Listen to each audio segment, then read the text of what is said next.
ஓம் சாந்தி. 2/7/2025 காலை முரளி பாப்தாதா மதுபன். பரமாத்மாவின் மகவாக்கியம். இனிமையான குழந்தைகளே, நீங்கள் டபுள் அகிம்சவாதிகள், ஆன்மீக சேனைகள். நீங்கள் ஸ்ரீமத் படி உங்களது தெய்வீக ராஜ்யத்தை ஸ்தாபிக்க வேண்டும். கேள்வி: ஆன்மீக சேவாதாரி குழந்தைகளாகிய நீங்கள் எந்த விஷயத்தின் எச்சரிக்கையை அனைவருக்கும் கொடுக்கிறீர்கள்? பதில்: நீங்கள் இது அந்த மகாபாரத போரின் நேரமாகும் என்று அனைவருக்கும் எச்சரிக்கை கொடுக்கிறீர்கள். இப்பொழுது இந்த பழைய உலகம் அழியப் போகிறது. தந்தை புது உலகத்தின் ஸ்தாபனை செய்வித்துக் கொண்டிருக்கின்றார். விநாசத்திற்கு பிறகு வெற்றி முழக்கம் ஏற்படும். விநாசத்திற்கு முன்னதாக அனைவருக்கும் தந்தையின் அறிமுகம் எப்படி கிடைக்குமாறு செய்யலாம் என்பது பற்றி நீங்கள் தங்களுக்குள் ஒன்று சேர்ந்து ஆலோசிக்க வேண்டும். பாடல்: நீங்கள் இரவெல்லாம் தூங்கியே கழித்தீர்கள். ஓம் சாந்தி. உயர்ந்ததிலும் உயர்ந்தவர் பகவான் ஆவார் என்பதை தந்தை புரிய வைத்துக் கொண்டிருக்கிறார். பிறகு அவரை உயர்ந்ததிலும் உயர்ந்த கமாண்டர் இன் சீஃப் என்று வேண்டுமானாலும் கூறலாம். அதாவது தளபதி என்று வேண்டுமானாலும் கூறலாம். ஏனென்றால் நீங்கள் சேனைகள் அல்லவா. உங்களுடைய சுப்ரீம் கமாண்டர் யார்? 2 சேனைகள் உள்ளன என்பதையும் நீங்கள் அறிந்துள்ளீர்கள். அது ஸ்தூல படை, நீங்கள் ஆன்மீக படை. அது எல்லைக்கு உட்பட்டது, நீங்கள் எல்லையில்லாத படையினர். அதாவது ஆன்மீக படையினராக நீங்கள் இருக்கீங்க. 2 படை இருக்குது. தந்தை சொல்கிறாங்க, உலகத்தில் இந்த மிலிட்ரியில் இருக்கிறவங்க ஸ்தூல படையினர், உங்களுடையது ஆன்மீக படையினர். இப்போ உங்களுடைய சீஃப் கமாண்டர் யார் அப்படின்னு நீங்கள் தெரிஞ்சிருக்கீங்க. பாபா தான் சீஃப் கமாண்டராக இருக்கிறாரு. அவர் தான் உயர்ந்ததிலும் உயர்ந்தவராகவும் இருக்கிறாரு. இதெல்லாம் நீங்கள் தெரிஞ்சிருக்கீங்க அப்படின்னு தந்தை சொல்லிகிட்ருக்காங்க. நாம் ஸ்ரீமத் படி ராஜ்யத்தை ஸ்தாபனை செய்து கொண்டிருக்கிறோம் என்பதை குழந்தைகள் அறிந்துள்ளீர்கள். சண்டை போன்ற விஷயமே இங்கு கிடையாது. நாம் முழு உலகத்தின் மீது மீண்டும் நம்முடைய தெய்வீக ராஜ்யத்தை ஸ்ரீமத் படி ஸ்தாபனை செய்து கொண்டிருக்கின்றோம். கல்ப கல்பமாக நம்முடைய பாகத்தை நடிக்கின்றோம். இவை அனைத்துமே எல்லைக்கு அப்பாற்பட்ட விஷயங்களாகும். அந்த யுத்தத்தில் இந்த விஷயங்கள் கிடையாது.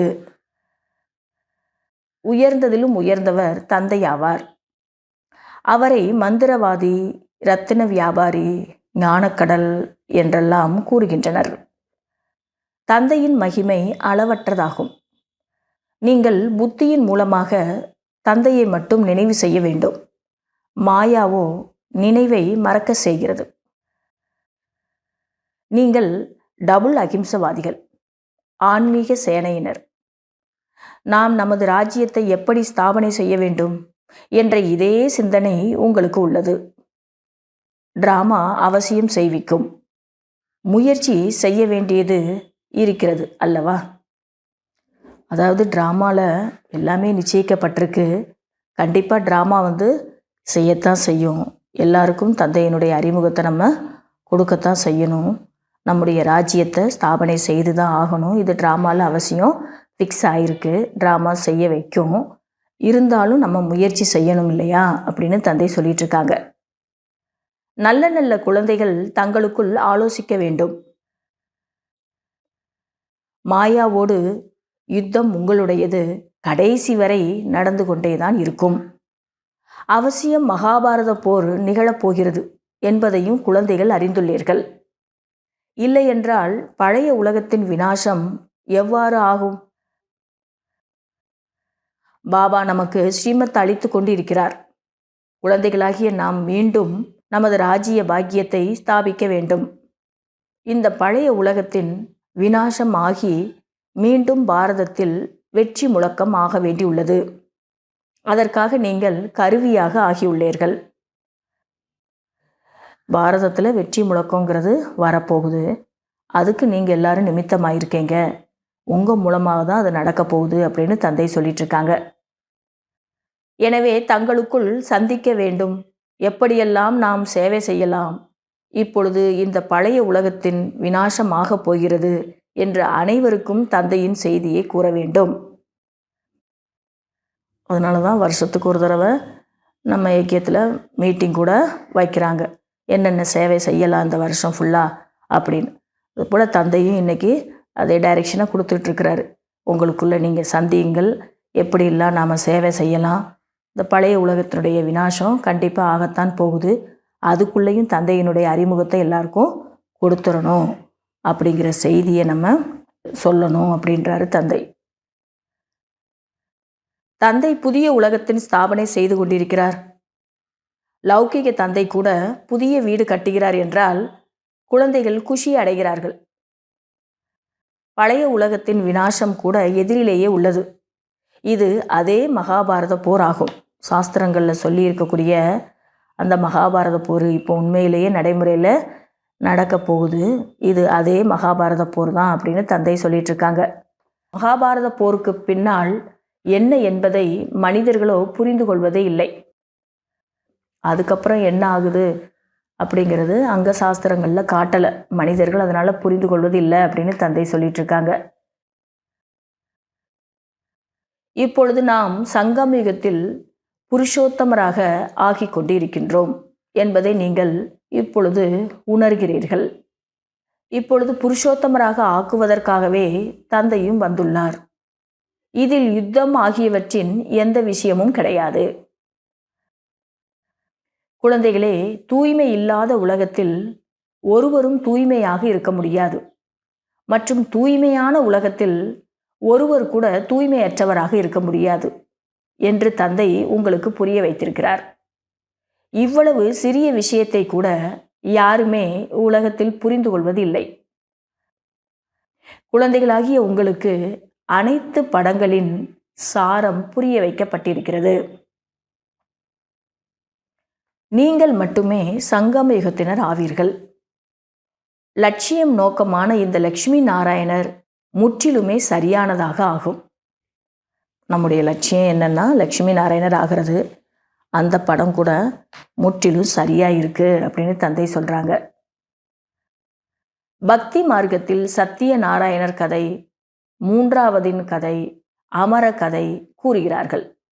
இப்பொழுது தந்தை உங்களுக்கு உண்மையான சத்திய நாராயணுடைய கதையை கூறிக்கொண்டிருக்கிறார். ஞானம் முற்றிலும் தனியானது, பக்தி தனியானது. எனவே தந்தை hear no evil, talk no evil, அதாவது தீயதை கேட்காதீர்கள், தீயதை பேசாதீர்கள் என்று கூறியுள்ளார். குழந்தைகளாகிய உங்களுக்கு இப்பொழுது எவ்வளவு குஷி இருக்கிறது. புதிய உலகம் ஸ்தாபனையாகி கொண்டிருக்கிறது. சுகதாமத்தின் ஸ்தாபனையின் பொருட்டு பாபா நமக்கு மீண்டும் டைரக்ஷன் அளித்து கொண்டிருக்கிறார். ஏழைகளுக்கு எப்படி செய்தி அளிக்கலாம் என்று ஆலோசிக்க வேண்டும். தந்தையோ முந்தைய கல்பத்தைப் போல வந்துள்ளார். தன்னை ஆத்மா என்று உணர்ந்து தந்தையாகிய என்னை நினைவு செய்யுங்கள் என்றும் கூறுகிறார். விநாச காலத்தில் இறைவனிடம் அன்பில்லாத புத்தி உடையவர்களாக இருப்பார்கள் அல்லவா? அவர் நமது தலைவர் என்பதை குழந்தைகளாகிய நீங்கள் அறிந்துள்ளீர்கள். எனவே நீங்கள் விகாரத்திலும் போகக்கூடாது, சண்டை சச்சரவிலும் ஈடுபடக்கூடாது. உங்களுடையது பிராமண தர்மம். இது மிகவும் உயர்ந்ததாகும். தன்னை ஆத்மா என்று உணர்ந்து தந்தையை நினைவு செய்யுங்கள் என்ற இந்த செய்தியை நீங்கள் இப்பொழுது அனைவருக்குமே அளிக்க வேண்டும்.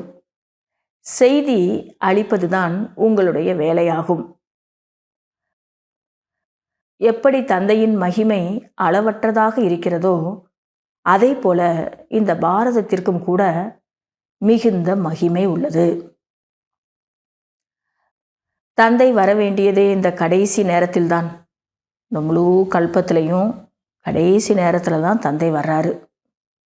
இதுவும் பிராமணர்களாகிய நீங்கள் வரிசை கிரமமாக அவரவர் முயற்சிக்கு ஏற்றபடி புரிந்துள்ளீர்கள். படிப்பு ஆரம்பித்த உடனேயே நிச்சயம் ஏற்பட்டது. நாயகன் வந்துள்ளார். யாரை நீங்கள் அழைத்து கொண்டிருந்தீர்களோ அவசியம் ஏதாவது ஒரு சரீரத்தில் வந்திருக்கக்கூடும். அவருக்கு தனக்கென்று சரீரம் கிடையாது. நான் இவருக்குள் பிரவேசம் செய்து குழந்தைகளாகிய உங்களுக்கு இந்த சிருஷ்டி சக்கரத்தின் படைப்பவர் மற்றும் படைப்பின் ஞானத்தை தருகிறேன் என்று பாபா கூறுகிறார். இது வேறு யாருக்கும் தெரியாது. இதுதான் கல்வி ஆகும். நீங்கள் உங்களுடைய உடல், மனம், பொருளால் ஸ்ரீமத் படி பாரதத்தை சொர்க்கமாக ஆக்கி கொண்டிருக்கிறீர்கள். எவ்வளவு உயர்ந்த காரியமாகும். இது சாதாரண காரியம் கிடையாது. தன்னுடைய உடல், மனம், பணத்தை கொண்டு, அதுவும் ஸ்ரீமதப்படி இந்த பாரதத்தையே நம்ம சொர்க்கமாக மாற்றிக்கிட்டு இருக்கிறோம். இது சாதாரண செயல் அல்ல, உயர்ந்த செயல் அப்படின்னு தந்தை சொல்லிட்டு இருக்காங்க. நீங்கள் மறைமுகமான சேனை ஆவீர்கள். இது யாருக்குமே தெரியாது.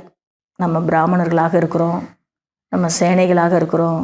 நம்முடைய முயற்சி என்ன, இது எதுவுமே யாருக்குமே தெரியாது அப்படின்னு தந்தை சொல்லிட்டு இருக்காங்க. நாம் உலக அரசாட்சியை பெற்று கொண்டிருக்கின்றோம் என்பதை நீங்கள் தான் அறிந்துள்ளீர்கள். மறைமுகமாக முயற்சி செய்து நம்ம அந்த புது உலகத்தினுடைய அரசாட்சியை அடைந்து கொண்டு இருக்கிறோம் அப்படிங்கிறது உங்களுக்கு மட்டும்தான் தெரியும். இப்பொழுது என்ன செய்ய வேண்டும்? தந்தை கூறுகிறார், எனக்கு உதவி செய்யுங்கள் என்று. தந்தை பிறகு பதிலாக 21 பிறவிகளுக்கு கொடுக்கிறார். தந்தை ஏழைகளுக்கு உதவி செய்கிறார். இப்பொழுதோ இந்த உலகம் இருக்காது. இது அழியத்தான் வேண்டும். மண்ணோடு மண்ணாகி விடுகின்றது. அதாவது இந்த கலியுகம் முடிய போகுது அப்படிங்கிறத தந்தை சொல்லிட்டு இருக்கிறாரு. தற்காலத்தில் உலகத்தில் ஒவ்வொரு விஷயத்திலும் நிறைய மோசடி உள்ளது. இந்த கலியுக கடைசி ஆயிடுச்சு. இந்த சமயத்தில் தந்தை சொல்கிறாங்க, ஒவ்வொரு விஷயத்திலுமே நிறைய கலப்படம், மோசடிங்கிறது இருக்குது. பாலில் கூட மோசடி. உண்மையான பொருளே கிடைப்பதில்லை. ஒரிஜினல் பொருள் எங்கேயுமே கிடைக்கிறதில்லை அப்படின்னு தந்தை சொல்லிட்டு இருக்காங்க. தந்தைக்காகவும் மோசடி. அதே போல் கடவுளை பற்றி கூட தவறுதலாக சொல்லிட்டாங்க. அதில் கூட கலப்படம் கலந்துருச்சு. தந்தைக்காகவும் மோசடி செய்திருக்கிறாங்க. சுயம் தங்களையே பகவான் என்று அழைத்து கொள்ள முற்படுகிறார்கள். இப்பொழுது ஆத்மா யார், பரமாத்மா யார் என்பதை குழந்தைகளாகி நீங்கள் அறிந்துள்ளீர்கள். தந்தை வருவதே களஞ்சியங்களை நிரப்பி துக்கம், கஷ்டத்தை விளக்குவதற்காக. அது அமரலோகமாகும். அமரபுரியில் காலன் வர முடியாது. இதுவோ மரண உலகமாகும். இது போன்று இனிமேலும் இனிமையான விஷயங்களை மட்டும் நீங்கள் கேட்க வேண்டும் மற்றும் கூறவும் வேண்டும். வீணானவைகளை அல்ல. நல்லது, இனிமேலும் இனிமையான, காணாமல் போய் வெகுகாலம் கழித்து கண்டெடுக்கப்பட்ட குழந்தைகளுக்கு தாயும் தந்தையும் ஆகிய பாப்தாதாவின் அன்பு நினைவுகள் மற்றும் காலை வணக்கம். ஆன்மீக குழந்தைகளுக்கு ஆன்மீக தந்தையின் நமஸ்காரம். கடைபிடிக்க வேண்டிய முக்கியமான சாராம்சம். முதல் பாயிண்ட்டு, தந்தை உலகத்திற்கு எஜமானராக ஆக்குவதற்கு இந்த கல்வியை கற்பிக்க வந்துள்ளார். எனவே ஒரு பொழுதும் எங்களுக்கு நேரமில்லை என்று கூறக்கூடாது. இந்த படிப்பு படிக்கிறதுக்கு நேரமில்லை அப்படின்னு சொல்லக்கூடாது. ஸ்ரீமத் படி உடல், மனம் மற்றும் பொருளால் பாரதத்தை சொர்க்கமாக ஆக்கும் சேவை செய்ய வேண்டும். 2வது பாயிண்ட்டு, தங்களுக்குள் மிகவும் இனிமேலும் இனிமையான இந்த ஞானத்தினுடைய விஷயங்களை கேட்க வேண்டும் மற்றும் கூறவும் வேண்டும். Hear no evil, talk no evil. தீயதை கேட்காதீர்கள், தீயதை பேசாதீர்கள் என்ற தந்தையினுடைய இந்த கட்டளையை எப்பொழுதும் நினைவில் வைத்துக் கொள்ளுங்கள். வரதானம். எல்லைக்குட்பட்ட அனைத்து ஆசைகள் மீதும் வெற்றி பெறக்கூடிய காமத்தை வென்று உலகத்தை வென்றவர் ஆகுங்கள். காம விகாரத்தின் அம்சம் சர்வ எல்லைக்குட்பட்ட ஆசைகள் ஆகும். எல்லைக்குட்பட்ட ஆசைகள் எல்லாமே இந்த காம விகாரத்தினுடைய அம்சம் அப்படின்னு தந்தை சொல்றாங்க. ஆசைகளில் ஒன்று பொருட்களை பற்றியது, இரண்டாவது மனிதர்கள் மூலமாக எல்லைக்குட்பட்ட பிராப்திகள் பற்றியது, மூன்றாவது சம்பந்தங்களை அனுசரித்தல் பற்றியது, நாலாவது சேவை பாவனையில் எல்லைக்குட்பட்ட ஆசைகளுடைய உணர்வு. எந்த ஒரு மனிதர் அல்லது பொருள் மீதும் விசேஷமாக கவரப்படுவது, ஆசை இல்லை ஆனால் பிடித்திருக்கிறது, இதுவும் கூட காம விகாரத்தின் அம்சம்தான். எப்பொழுது இந்த சூட்சுமமான அம்சம் கூட முடிந்து போகிறதோ அப்போது காமத்தை வென்று உலகத்தை வென்றவர் என சொல்லப்படுகிறீர்கள். ஸ்லோகன்: இதயத்தினுடைய உணர்வு மூலம் திலாராம் பாபாவின் ஆசீர்வாதங்களை பெறுவதற்கு அதிகாரி ஆகுங்கள். இன்றைய அவ்வக்த சமிக்கை: மனம் தானே ஒரு சூட்சும சக்தியாக உள்ளது. அது கட்டுப்பாட்டில் இருக்க வேண்டும். அதாவது கட்டளைப்படி காரியம் ஆற்ற வேண்டும். அப்போது பாஸ்வித் ஆனர் அல்லது ராஜ்ய அதிகாரி ஆகிவிடுவீர்கள். சங்கல்ப சக்தியை சேமிப்பதற்கு எதை யோசிக்கிறீர்களோ அதையே செய்யுங்கள். நில் என்றதுமே நின்றுவிட வேண்டும். சேவை பற்றி யோசித்தால் உடனே சேவையில் ஈடுபட்டு விட வேண்டும். பரந்தாமத்தை பற்றி யோசித்தீர்கள் என்றால் உடனே பரந்தாமம் சென்று சேர்ந்துவிட வேண்டும். அந்த மாதிரி கட்டுப்படுத்தும் சக்தியை அதிகப்படுத்துங்கள். நல்லது. ஓம் சாந்தி.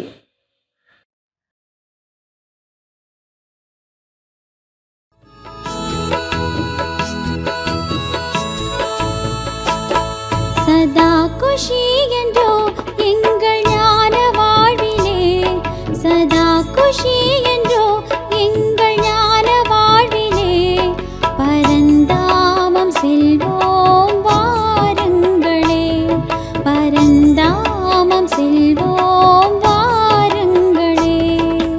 கார்மேகமே எங்கள் வான் மீதிலே, கார்மேகமே எங்கள் வான் மீதிலே, ஞான துளியாக பனியாக விழுகின்றதே, ஞான துளியாக பனியாக விழுகின்றதே. சதா குஷி என்றோ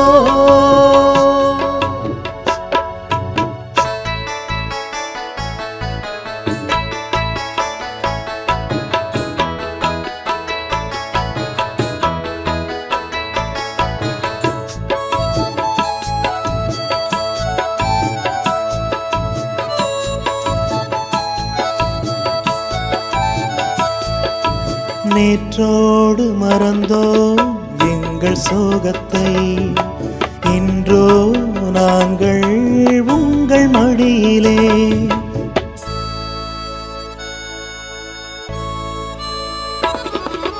நேற்றோடு மறந்தோம் எங்கள் சோகத்தை, இன்றோ நாங்கள் உங்கள் மடியிலே. ஆயிரம் கனவுகளை கண்களிலே, ஆயிரம் கனவுகளை கண்களிலே ஏந்தியே நாங்கள் ஆடிடுவோம். சதா குஷி என்றோ எங்கள் ஞான வாழ்விலே, பரந்தாமம் செல்வோம் வாருங்களே.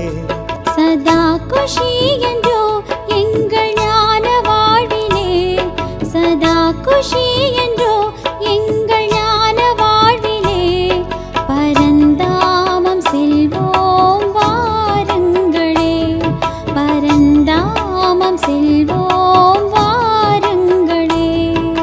கார்மேகமே எங்கள் வான் மீதிலே, கார்மேகமே எங்கள் வான் மீதிலே, ஞான துளியாக பனியாக விழுகின்றது, ஞான துளியாக பனியாக விழுகின்றது. சதா குஷி என்றோ